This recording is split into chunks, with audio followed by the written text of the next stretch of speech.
दोस्तों, मैं श्यामेश्वर प्रसाद आज मैं आप सबके सामने उपस्थित हूँ। दोस्तों, आज की डेट में हम सभी भारतीय लोगों को संविधान की पूरी जानकारी नहीं है।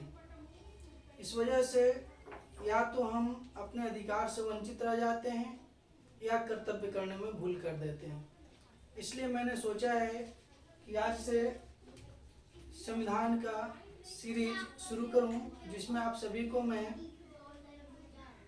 भारतीय संविधान में जितने अनुच्छेद हैं उनके बारे में जानकारी दूंगा। आप सभी को मैं बता दूं कि भारतीय संविधान में 395 अनुच्छेद हैं और 395 अनुच्छेद को पार्ट बाय पार्ट हम लोग कंप्लीट करेंगे। आज का सेशन शुरू करते हुए अनुच्छेद 1 से शुरू करेंगे और एक एक करके आगे बढ़ेंगे। तो दोस्तों, हमारा संविधान जो है,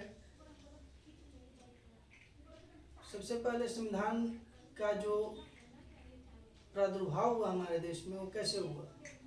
हमारा देश 15 अगस्त 1947 को आज़ाद हुआ और उसके बाद 26 जनवरी 1950 को गणतंत्र घोषित हुआ।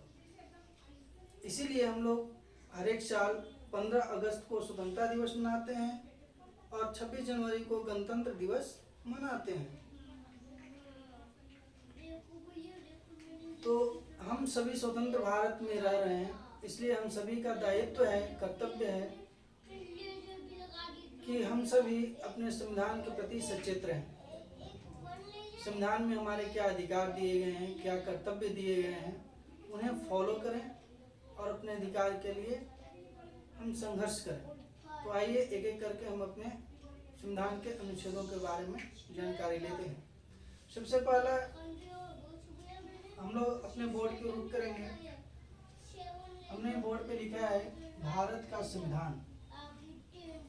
उसमें अनुच्छेदों की संख्या कितनी है दोस्तों? 395। अनुच्छेदों की संख्या कितनी है? 395, 395।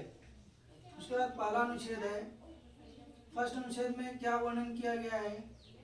तो पहला अनुच्छेद में है संघ का नाम दिया गया है, अर्थात हमारा जो देश है, संघ है, उसका नाम क्या है? तो हमारे देश का नाम है, संघ का नाम है भारत, अर्थात इंडिया। हमारे संविधान में वर्णन है कि इस देश को क्या नाम रखा गया है? भारत, अर्थात इंडिया। इसमें राज्य क्षेत्र का मतलब है कि हमारे देश का जो एरिया है, राज्य का क्षेत्र जो है वो कितना रहेगा।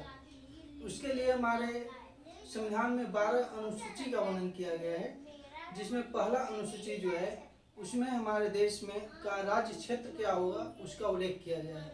हमारे राज्य क्षेत्र के अंतर्गत पहली अनुसूची में उल्लेख किया गया है कि हमारे देश में 28 राज्य और 8 केंद्र शासित प्रदेश हैं।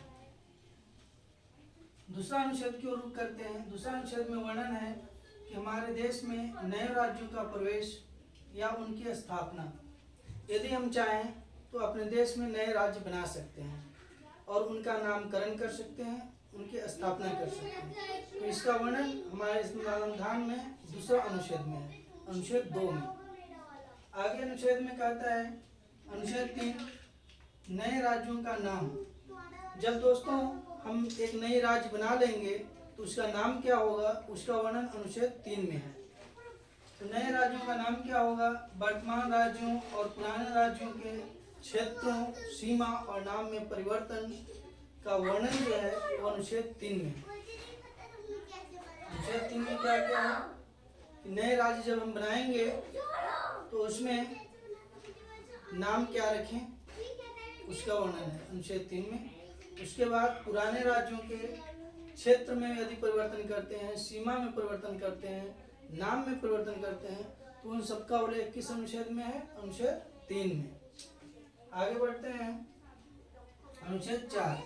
अनुच्छेद 4 में है, बताया गया है कि अनुच्छेद 2 और 3 में हम लोगों ने जो समझा वो अनुच्छेद 2 और 3 के अंतर्गत जो कानून बनाए गए हैं, जिनके द्वारा पहली और चौथी अनुसूची में संशोधन किया जा सके। यानी कहने का मतलब यह है कि पहली अनुसूची में जैसे कि हमारा राज्य कितना है, केंद्र शासित प्रदेश कितना है, उसका वर्णन है।